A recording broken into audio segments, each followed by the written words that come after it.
নির্বাচন সংস্কার সহ নানা বিষয়ে যখন আলোচনা, ঠিক তখনই নতুন দলের আগমন। প্রত্যাশা করা হচ্ছে যে নতুন দলটি হবে সেটা জনগণের যেমন প্রত্যাশা নির্ধারণ হবে এবং মানুষের আগামী দিনে যে ভোটাধিকার সেটা হয়তো ফিরে আসবে এই নতুন দলের হাত ধরে। আজকে ভোটের ট্রেনে আমরা আলোচনা করতে চাই, আপনাদের সঙ্গে আছি আমি নাজমুস সাকিব। বরাবরই আমরা আসলে কথা বলি ভোটের ট্রেনে। আজকে সারাদিন নির্বাচন নিয়ে কে কী বলেছে এবং ভোট নিয়ে কী সব কথা হয়েছে সেসব বিষয়ে শুরুতে দেখে আসতে চাই। আজকে কথা বলেছে বেশ কিছু রাজনৈতিক দল এবং উপদেষ্টাও কিন্তু কথা বলেছেন। আজকে জামায়াতের সেক্রেটারি অধ্যাপক মিয়া গোলাম পরর কথা বলেছেন যে সংস্কার ও নির্বাচনে যৌক্তিক সময় যতটুকু লাগবে ততটুকু সময় দেবে জামায়াত ইসলামী। বিএনপির অন্যতম নেতা অ্যাডভোকেট আহমেদ আজম খান আজকে বলেছেন যে নির্বাচন নিয়ে দেশি বিদেশি গভীর ষড়যন্ত্র হয়েছে এবং তা রুখতে তিনি নেতাকর্মীদের আহ্বান করেছেন। এবং ফয়জুল করিম আজকে কথা বলেছেন, যিনি চরমোনাইয়ের পীর, তিনি বলেছেন যে প্রয়োজনীয় সংস্কারের পর নির্বাচন চাই।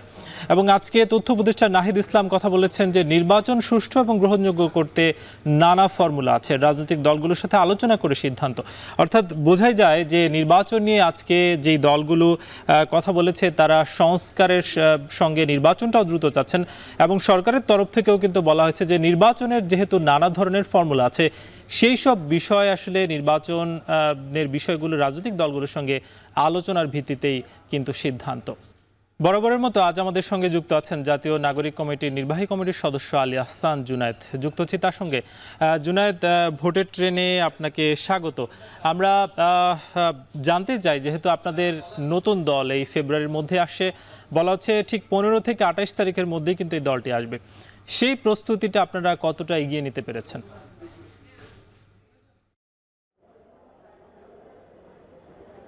জি, ধন্যবাদ সবাইকে, স্বাগতম। আমাদের নতুন রাজনৈতিক দল নিয়ে মানুষের মধ্যে যে আগ্রহ কৌতূহল তৈরি হয়েছে, পুরো দেশের মানুষের আগ্রহ বড় অপেক্ষা করছে, আমরাও প্রস্তুতি নিচ্ছি আর কি। এখন আপনার একটা প্রস্তুতি হলো, আমরা এখানে জাতীয় নাগরিক কমিটির উদ্যোগে ইতিমধ্যেই প্রায় 300 কমিটি দিয়ে ফেলেছি। তো দেশের প্রায় 50% কমিটি হয়ে গেছে। আমরা চেষ্টা করব যে এই কমিটি গঠনের কাজ, যেহেতু প্রায় 600 উপজেলা এবং থানা আছে, এই পুরোটাই সম্পন্ন করার। আর পার্টির ঘোষণাপত্র, গঠনতন্ত্র এবং ম্যানিফেস্টো তৈরির কাজ চলছে। তো এই বিষয়গুলো মোটামুটি এগিয়ে আছে। আমরা আশা করছি যে ফেব্রুয়ারির শেষ নাগাদ বাংলাদেশের মানুষের আকাঙ্ক্ষার প্রতিফলন স্বরূপ নতুন রাজনৈতিক দলকে মানুষজন দেখতে পাবে আর কি।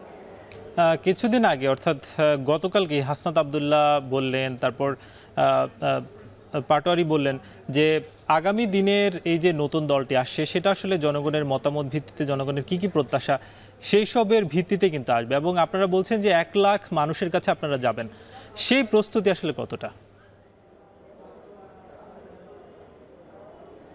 যে আপনি জেনে আনন্দিত হবেন যে আমরা গতদিন আসলে যে সংবাদ সম্মেলন করে একটা গুগল ফর্ম দেওয়া হয়েছিল, সেখানে ইতিমধ্যেই 1 লাখের উপর রেসপন্স পড়েছে অনলাইনে। এছাড়াও আমরা স্থানীয় পর্যায়ে মানুষজনের কাছে এই ফর্মটা সরাসরি পৌঁছানোর জন্য ট্রাই করছি, এবং যেখানে তারা নিজেরা ওনাদের মতামতগুলো দিবেন। তো এইটার ব্যাপক সাড়া পড়েছে। আমরা আশা করছি যে একদিনের মধ্যেই 1 লাখ লোকের সাড়া, এটা আমাদেরকেও ব্যাপকভাবে আশাব্যঞ্জন করেছে। মানুষজন যে অপেক্ষা করছে এবং জনগণ যে মত দিতে চাচ্ছে এই পার্টি নিয়ে, তাদের যা প্রত্যাশার জায়গা আছে, এটা খুব স্পষ্টতই বোঝা যাচ্ছে।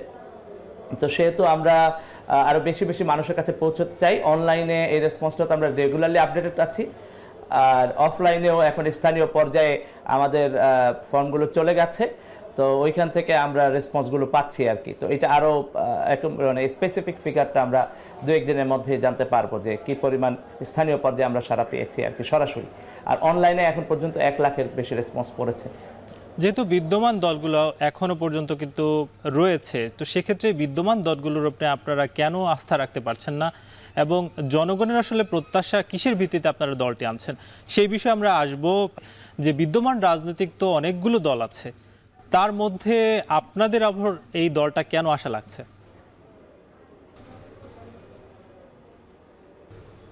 ধন্যবাদ এই প্রশ্নটি করার জন্যে। মূলত আপনারা জানেন যে বাংলাদেশে একটা অভূতপূর্ব পরিবর্তন ঘটে গেছে, একটা অভ্যুত্থান সংগঠিত হয়েছে, যেখানে ছাত্র তরুণের নেতৃত্বে মূলত অভ্যুত্থানটি সংগঠিত হয়েছে। এবং সেখানে সর্বস্তরের জনতার অংশগ্রহণ ছিল, স্বতঃস্ফূর্ত অংশগ্রহণ ছিল, যে কারণে সমাজের সকল শ্রেণী পেশার মানুষ একত্রিত হয়ে ছাত্র তরুণদের নেতৃত্বে এই আন্দোলনে অংশগ্রহণ করেছে এবং দীর্ঘ 16 বছরের যে ফ্যাসিবাদী শাসন সেটা উৎখাত হয়েছে। তো এই দীর্ঘ সময়ে রাজনৈতিক দলগুলো নানা প্রচেষ্টা চালিয়েছে তাদের নিজেদের মতো করে, কিন্তু এই ফ্যাসিবাদের শিকলটা ভাঙতে পারেন। তো এরপর ছাত্র তরুণরা এসে নিজেদের দাবি দাওয়াগুলোর সাথে যখন আন্দোলনে নামতে শুরু করলো, তখন রাজনৈতিক দল সহ সমস্ত জনতা কিন্তু এই ছাত্র তরুণের নেতৃত্ব মেনে এই আন্দোলনে অংশগ্রহণ করেছে। সেহেতু জনগণের মধ্যে ছাত্র তরুণদের নেতৃত্বের ব্যাপারে একটা আকাঙ্ক্ষা প্রত্যাশা তৈরি হয়েছে এবং একটা স্বপ্ন তৈরি হয়েছে। এবং এই স্বপ্নের আলোকে একটা নতুন রাজনৈতিক বন্দোবস্তের চিন্তা আমরা যারা তরুণেরা এই আন্দোলনে অংশগ্রহণ করেছি, আপনারা জানেন যে এই পুরো 16 বছরে কিন্তু তরুণদের অনেকগুলো আন্দোলন আছে। নো ভ্যাট আন্দোলন আছে, নিরাপদ সড়ক আন্দোলন আছে, কোটা সংস্কার আন্দোলন আছে এবং এবার জুলাইয়ের যে আপরাইজিং আছে। সো তরুণদের এই সংগ্রামের একটা ইতিহাস কিন্তু আছে, একটা বোঝাপড়া আছে, একটা আন্ডারস্ট্যান্ডিং আছে।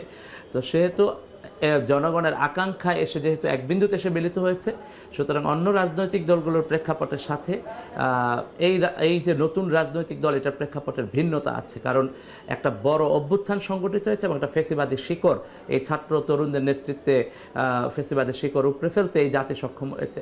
সুতরাং একটা নতুন রাজনৈতিক দল এবং নতুন রাজনৈতিক চিন্তা বাস্তবিক পক্ষে জরুরি হয়ে দাঁড়িয়েছে। সেই জায়গা থেকে আমরা মনে করি যে বিদ্যমান রাজনৈতিক দলগুলোর সাথে আমাদের নতুন রাজনৈতিক দলের এই জায়গাটায় পার্থক্য রয়েছে।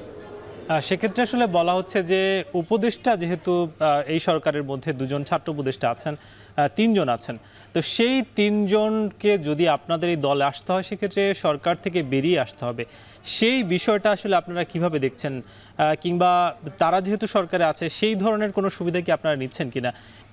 জুনায়েদ, যে প্রশ্নটা আমরা বলছিলাম যে 3 জন উপদেষ্টা কিন্তু সরকারে আছে, সেক্ষেত্রে আপনাদের দলে যদি তারা আসেন সেটা আসলে কতটা আপনারা যৌক্তিক মনে করছেন, কিংবা সেই সুবিধাটা কি আপনারা নিচ্ছেন? যে উপদেষ্টা যারা আমাদের আছেন 3 জন, ওনারা যদি দলে আসেন তাহলে পদত্যাগ করেই আসবেন। এই কথা কিন্তু ইতিমধ্যেই আমাদের উপদেষ্টা নাহিদ ইসলাম এবং আসিফ মাহমুদ সজীব ভাইয়া 2 জন স্পষ্ট করে বলেছেন যে ওনারা রাজনৈতিক দলে যোগ দিলে সরকার থেকে পদত্যাগ করেই আসবেন। প্রশ্নের যে দ্বিতীয় সাইড, সেটা হলো যে দেখেন, প্রত্যেকটি সরকারের রাজনৈতিক দল থাকে, কিন্তু আমাদের এই ছাত্র তরুণদের যে নেতৃত্বে যে অভ্যুত্থানটা সংগঠিত হয়েছে, আমাদের কিন্তু কোনো রাজনৈতিক দল নাই। তো আমরা একটা নতুন রাজনৈতিক চিন্তা, মানুষের আকাঙ্ক্ষার পরিপ্রেক্ষিতে নতুন রাজনৈতিক দল গঠনের প্রয়োজনীয়তা বোধ করছি।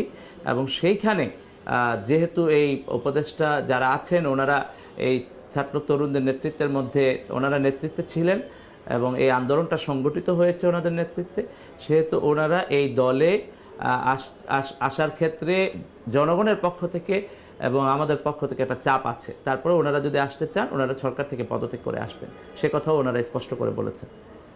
সেক্ষেত্রে কি আপনারা কি কোনো সুবিধা আসলে পাচ্ছেন এখন এই উপদেষ্টাদের তরফ থেকে, যেহেতু এই সময়টাই আপনারা দলটা গঠন করছেন?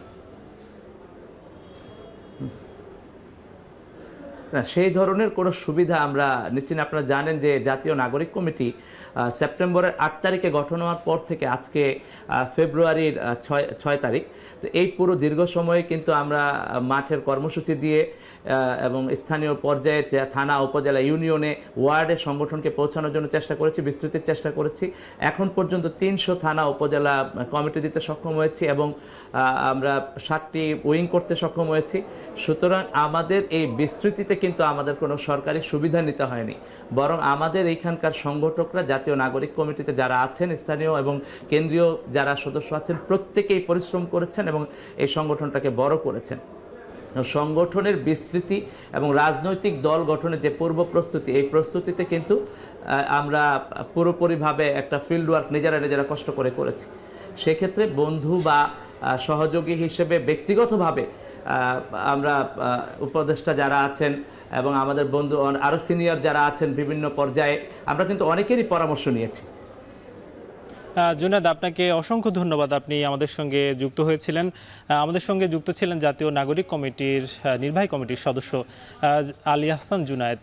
এবার আমরা দেখে আসতে চাই সংসদীয় আসন পরিক্রমা। আজ আলোচনা করব মেহেরপুর 2 আসন নিয়ে, অর্থাৎ মেহেরপুর এই 2 আসনটি কিন্তু সংসদীয় আসন 74 এবং গাংনী উপজেলা নিয়েই কিন্তু এই 74 আসনটি গঠিত এবং এখানে মোট জনসংখ্যা রয়েছে 2,99,607 জন এবং মোট ভোটারের মধ্যে 2,26,287 জন, পুরুষ ভোটার রয়েছে 1,11,587 এবং নারী ভোটার 1,14,700 জন।